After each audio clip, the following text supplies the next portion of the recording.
Hey, how's it going, awesome humans? In this video, I'm going to be showing you some very common problems with white balance and either over or underexposing your images when you're photographing snow. No matter what method you're using for the metering system, it seems to always get tricked in the snow because it's so bright, it's white, especially matrix and evaluative mode.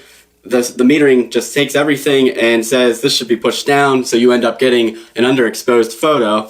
I personally use spot. Some people use weighted spot. I always use spot metering for everything. And then I go from there whether or not I want to intentionally under or overexpose according to my meter. And that's the next thing. You don't always trust your meter. So check this out.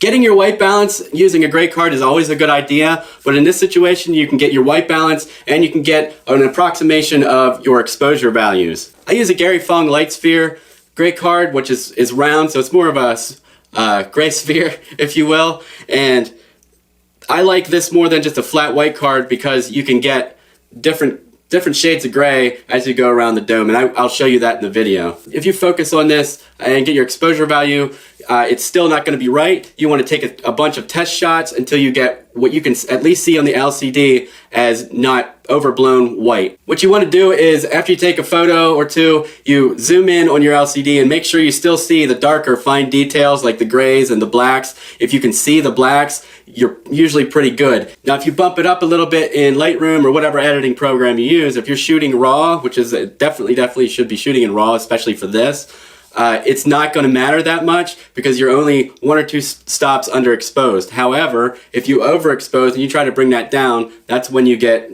these ugly, washed out looking pictures. So essentially what you're doing is you're taking blown out highlights that you can't get back and trying to get them back. And in most cases, I would say 95% of cases, you're not going to get that detail back. So what I'm telling you is for snow, you want to underexpose. Basically what you want to do is what you'll see me do in the video. You find a good balance. You kind of ignore the camera's meter because of what it's seeing and what your eyes are seeing are two completely different things. So you kind of ignore the meter, but you kind of use it. You go off of it a little bit. And for most cameras, once you spend a lot of time with that camera, you'll know exactly where it should be. Even though it's not in the middle, you'll know it's right. Today I'm going to show you how to accurately capture snow.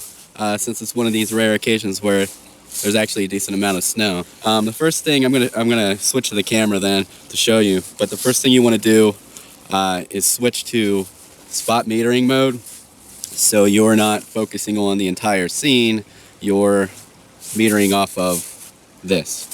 Basically, every camera is going to be different here, but that's my metering button right there.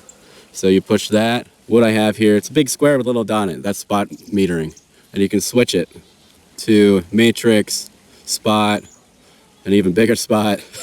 But I always shoot on spot metering mode. I'm used to that. But this makes it easy to focus on this instead of what you see here, the pure white snow. Even if you don't have one of these, you can also do this on a tree or anything like that, but you won't be able to get your white balance right. So it's good to have one of these. Even this one isn't that small. But one that you can just shove in your pocket or your camera bag. First I'll get my shot here, and this will help you later. Make sure you are in manual, in RAW mode, or none of my advice is really going to pan out. So gray card out as far as you can and focus on it, and that's what you meter off of, not the snow.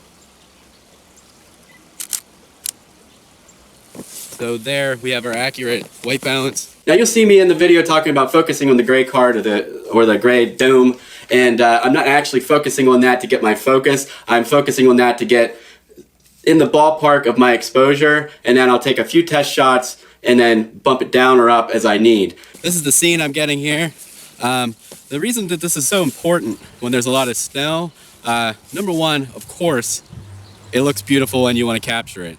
But when you get it into Lightroom or Photoshop, wherever you're editing, and you have blown out highlights, you're not getting it back. This is one of the situations where The natural sunlight combines with the pure white snow, and if you're going to try and recover highlights, it's going to look like garbage.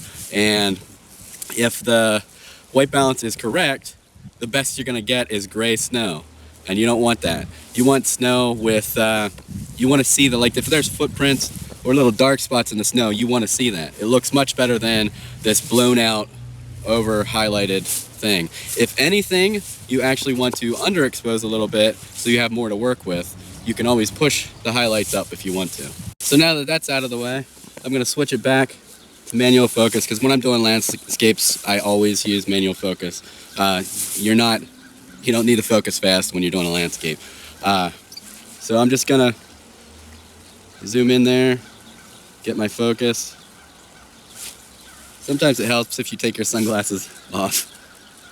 Now what my meter is currently telling me, even though I have it on spot metering, it's telling me that it's just wrong. It's just plain wrong. And that's gonna happen. Sometimes some cameras, even with spot metering, it's only taking that tiny little spot, it's taking a sample from that tiny little spot, but with everything glowing bright around it, it's going to throw the camera off. So it's better to focus on something neutral, like more of a grayscale, even like I said, like a tree, something that isn't pure white. So I'm going to take this shot.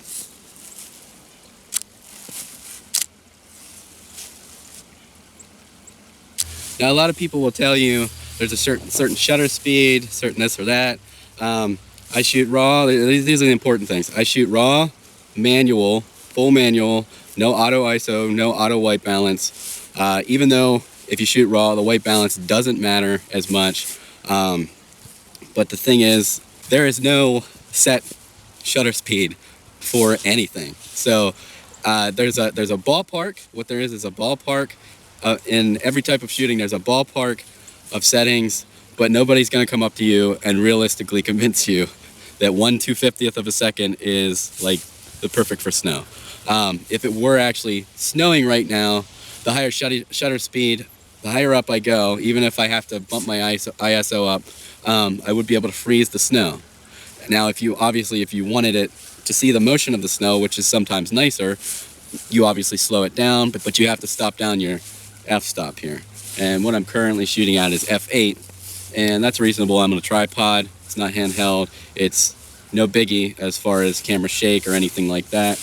And what I'm getting is 1/250th of a second at ISO 100 f8, and I've already metered beforehand with the gray card.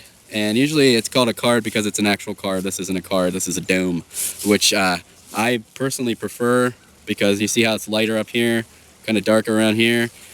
Depending on where you are here, in your eyedropper tool in Lightroom or whatever program you use to edit, you can click anywhere, okay? So if your editing program isn't picking it up, you can click here, here, here. Everywhere there's a gradient, you can see that gradient. I know you can see it because I'm looking right at the screen. As it's darker over here, it gets lighter. Sometimes Lightroom, right around like the medium, it picks up medium gray a lot better than the light gray or the dark gray, and definitely better than black. It's terrible. You can't realistically expect a good white balance off of black unless it's got like a sheen on it, which my hat's like pure black. I'm trying to see this right up here. You can get a white balance off of that. I don't like messing around trying to have the camera figure it out for me. As a photographer, it's your job to figure that out. So anyhow, I hope this helped. I'm just going to show you my settings again real quick, just my settings. So basically what I was shooting at is f8, manual, 2/50th of a second, raw, and that's pretty much it. Everything's manual.